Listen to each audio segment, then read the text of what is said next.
जालना जिल्ह्यामध्ये दिवसांदिवस आरोग्य विभागामध्ये ढिसाळ कारभार होत असल्याचं पाहायला मिळतंय आणि असाच एक गंभीर प्रकार आज जालना जिल्ह्यातल्या भोकरदनमधल्या ग्रामीण रुग्णालयात समोर आलाय। याविषयी सविस्तर माहिती अशी आहे की भोकरदन तालुक्यातल्या खापरखेडामधल्या रहिवासी एक गरोदर माता आपल्या डोळ्यात स्वप्न घेऊन भोकरदन ग्रामीण रुग्णालयामध्ये तपासण्यासाठी ग्रामीण रुग्णालयात सोनोग्राफीसाठी आल्या।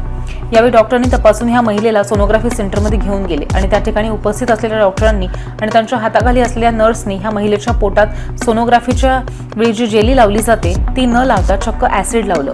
त्यामुळे ह्या महिलेच्या पोटात तात्काळ काळे चट्टे पडलेत। या संदर्भात डॉक्टरांना विचारणा केली तेव्हा डॉक्टरांनी उडवाउडवीची उत्तरं दिली आहेत। यात गरोदर महिलेचं नाव शीला भालेराव असल्याचं समोर आलंय।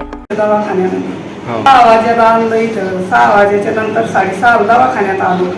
दवाखान्यातून आल्यानंतर ते मॅडम म्हणे मी ठोके बघते बाळाचे, ठोके पानं ते औषध टाकायचं दुसरं ते दिलं सोडून सरी ते आशाळच टाकलं पोटावर, इथे इथे नाचू लागली, आरडू लागली जोऱ्यानं। मग ते मी म्हणलं मॅडम हे आशाळे, ते मॅडमने ती बाटली घेतली 1-1.5 घंटा ते इथून गायबच झालं 2 तास। दुसऱ्या मॅडमने डिलिव्हरी केली मग पोरीची। मग त्यात थोडं आली, पाण्यानं आली ते पुसून घेतलं तरी ती थोडंच आली, आग होऊ लागली, ती रडू राहिली, लेकराला घेता येईना, त्रास होऊ राहिला तिला, अंगाला होऊ राहिली, जेवण करेना, बसता येईना तिला, ते फोडं फुटले तिच्या अंगावरची। साहेबांना लक्ष करावं, तिची जरा काळजी घ्यावं। गरीब लोक आहेत आमची काळजी डॉक्टर लोक आहे देवासारखी असते, देवासारख्या देवापाशीच येतोय माणूस। देवाने जर निगराणी केली तर आमचं काही म्हणणं नाही, तिची चांगली काळजी घेतली, आमचं बाळ सून चांगली व्यवस्थित झाली तर ती रडू आली खडक्या पाण्याने। माझं नाव साखराबाई मधुकर भालेराव। सुनबाई बी आहे, भासी बी आहे। भाऊ मला सांगा काय तक्रार आहे तुमची, काय?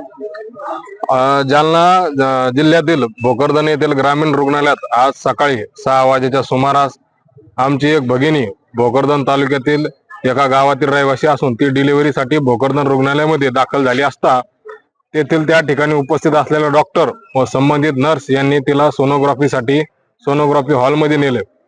त्यावेळी त्या ठिकाणी तिच्या पोटाला जी जेली लावली जाते ती जेली न लावता कुठला तरी ऍसिड सारखा पदार्थ तिच्या पोटाला लावण्यात आला आणि त्यामुळं अवघ्या काही वेळातच सदरील महिलेच्या पोटाला काळे डाग पडले आणि वर तिला ती आग होऊ लागली त्या पदार्थ लावल्यामुळं। त्या आगीमुळं पोटात असलेलं बाळ आणि वर आग, या महिलेला डिलिव्हरीसाठी आलेल्या महिलेला म्हणजे इतके वेदना होऊ लागल्या, ते मरणाच्या वेदना होऊ लागल्या तिला। इतका संवेदनशील विषय असताना तिला एवढा मोठा त्रास होत असताना हे डॉक्टर लोकांनी बघण्याची भूमिका घेतली। आमचा आरोप आहे की या संबंधित डॉक्टर आणि नर्स वरती तात्काळ कारवाई करावी आणि यांना माझे डॉक्टर पाटील यांनी त्यांना वाचवण्याचा प्रयत्न करू नये। आम्हाला असं निर्देशनात येऊ लागले की डॉक्टर राजेंद्र पाटील या संबंधित डॉक्टर कर्मचाऱ्यांना वाचवण्याचा प्रयत्न करत आहे। आमचा त्यांना गंभीर इशारा आहे इदालच्या प्रशासनाला, इदालच्या महाराष्ट्र शासनाला की तात्काळ या संदर्भात कारवाई करावी। नसता आम्ही सत्यशोधक बहुजन आघाडीतर्फे मोठ्या प्रमाणात समाज जिल्हाधिकारी कार्यालयासमोर आणून या संदर्भात तीव्र आंदोलन छेडण्याचा आम्ही या ठिकाणी इशारा देत आहे आणि संबंधित डॉक्टरना आणि डॉक्टर राजेंद्र पाटील या ठिकाणी इशारा देत आहे, डॉक्टर साहेब तात्काळ तुम्ही संबंधित अधिकाऱ्यावरती कारवाई करा, नसता गाठ आमच्याशी आहे। गोर गरीब जनतेला तुम्ही अशी वेलना महिलेसोबत असं वागतात, हे कत्ताही सहन करणारी गोष्ट नाहीये। आमचे तळपायच्या मस्तकाला जाणारी बाब आहे। गोर गरीब लोकांसाठी तुम्ही असे उपचार देता का? त्या महिलेला तिथून रेफर करा, दुसऱ्या चांगल्या हॉस्पिटलमध्ये हलवा आणि त्या हॉस्पिटलमध्ये जेव्हा ती महिला आली आणि ज्यावेळेस ती उपचार घेत होती त्या संबंधित परिसरातले सीसीटीव्ही फुटेज हे जप्त करा, नसता मग बघू आम्ही तुम्हाला आता कायदेशीर नियमाने। माझं नाव रवी राजू पाखरे, सत्यशोधक बहुजन आघाडी जिल्हा अध्यक्ष जालना। सर काय सांगाल, आज भोकरदन ग्रामीण रुग्णालयामध्ये एका गरोदर मातेच्या पोटाला काहीतरी असं लावल्यासारखं प्रकरण उघड झालेलं आहे, काय सांगाल? मी माहिती घेतल्याप्रमाणे वैद्यकीय अधीक्षकाकडून शीला संदीप भालेराव या महिला 3ऱ्या खेपेच्या गरोदर होत्या। डिलिव्हरीसाठी सकाळी 5:30-6च्या दरम्यान दवाखान्यात भरती झाल्या। त्या भरती झाल्या तेव्हा हृदयाची 3ऱ्या खेपेची होती आणि तिची डिलिव्हरी झाली 6:30च्या दरम्यान। बाळाचे ठोके ऐकण्यासाठी जे आपण डॉपलर लावते वेळेस तिथल्या स्टाफच्या सिस्टरच्या हाताने चुकून जे जेली लावायची राहते त्याच्यावर दुसऱ्या बाटलीतलं फिनाईल सारखं किंवा आयोडीन सारखं केमिकल लावण्यात आलं. त्याच्यामुळे ते सुपरफिशियल बर्न झालेलं आहे स्किनचं.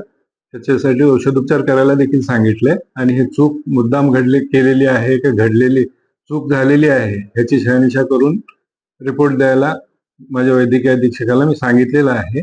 बाळ आणि आई दोघेही चांगल्या स्थितीत आहेत. इतकं घाबरण्यासारखं कोणतं ते चुकीनं घडलेलं आहे हे.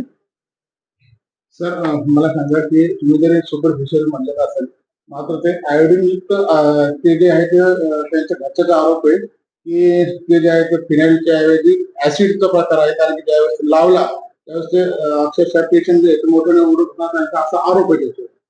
ऍसिड तिथं आम्ही दवाखान्यात वापरतच नाही, त्याच्यामुळे ते ऍसिड होऊ शकत नाहीये.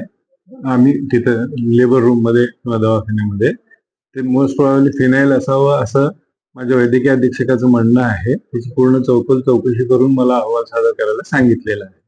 आता आईची आणि बाळाची तब्येत कशी आहे? आता चांगली आहे, सध्या आपला- बाळही चांगला आहे, आई चांगली आहे, असं रिस्क कोणतीही नाही त्याच्यामध्ये. नाही, शरीरावर पडल्यावरती जगू शकते.